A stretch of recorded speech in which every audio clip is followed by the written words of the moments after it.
Hi guys, it's Shelby. I thought that I would record my medication regime that I do in the morning. This is more for people obviously who are interested in learning something about that and haven't had to do it yet, or a family who want to see what I'm doing every morning. This is my calendar. I'm on Sunday, and you can see I'm taking my Lupron. It doesn't want to focus. My Gonal-F and my Menopur. I have blood work on Tuesday, last day for aggressive activity on Wednesday, and then ultrasounds every day for the rest of the week.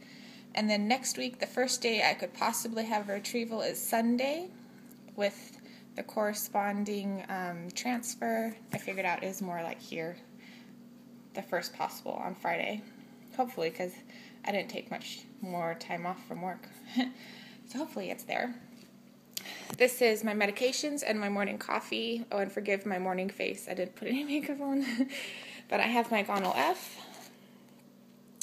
which is one of the stimming medications, my needle, or my syringe, needle, my Menopur, my Lupron, and then my pills, my baby aspirin, and my prenatal. I went for the Whole Foods one. It's more expensive, but I feel like it's worth it, especially with vitamins. And then the extra bag of medications and stuff. And my doctor has me saving my follistim pins because there's always a little overfill. Where is it? Come back. There. You can see the little bit of overfill right there. And she was saying that if I need more stimming, instead of having to order more, they'll just have me draw out that. And right now I'm doing 1 vial of the Menopur, and then I need 1 vial of sodium chloride to mix the Menopur, because you can see it's a powder. And then I have my follistim pen, and they are actually having me put my follistim in the Menopur. I'm sure that, I didn't look it up myself, but I'm sure that there's no contraindications for mixing those two medications. So my pen, my Gonal-F, whoops, this cap you twist off, and this is where you put the needle on. And this is all supposed to be sterile, or at least very clean. You can see, kind of like when you get glue, when you have to pop it, you know, on the lid. That's the same same idea. And you twist it, and then on the back, you can see I take 300, so I have to line up the 300 right there, and then you load it by pulling back here. And they said you're supposed to be able to see the 300 right there. And then I take my my Menopur, and this I do just out of habit. Old nursing habit. You always clean the top of the vial of the Menopur. There's like a little piece of rubber right there, and this has 2 caps on it. I almost dipped it in my coffee. But anyways, you want to put the needle right in the rubber, and there's a little circle right in the middle. That's where they want you to get it in. There's a lot of rubber extending down into the vial, and the very middle part, it doesn't have that. And to release the follistim, like if you're giving yourself a shot, you have to push down. There's like 6 clicks. And that releases it into the follistim, and you can, or into the Menopur, and you can see the liquid from the follistim has kind of melted the chalky stuff in the Menopur. So we don't need this needle anymore, so you can pull that off and put it in your sharps container. And see, it's all good. And then I take the cap and I put it back on, and I stick it in my box later. And then you're supposed to have 1 ml of liquid, which I think is a lot. The more liquid you put in there, the more it hurts. But I clean both off again. Transfer device for the Menopur. It's called a Q-cap needle-free reconstitution. you can also use your needle, but if you use your needle more than once, like if you're using your needle to plunge into vials, it'll dull the needle and it can actually hurt you more when you're injecting yourself. Little tip. So there's a little screw cap.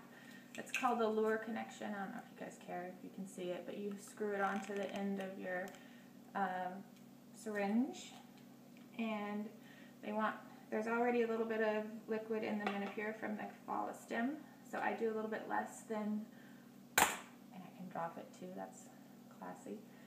I do about 3/4 of 1 ml. Each full number is 1 ml. And then with the sodium chloride, you stick that in there, you inject the air. Supposedly it's vacuum-tained in there, and if you don't inject air, it can explode. I've never actually had that happen to me, but that's the nursing myth. And then you drop the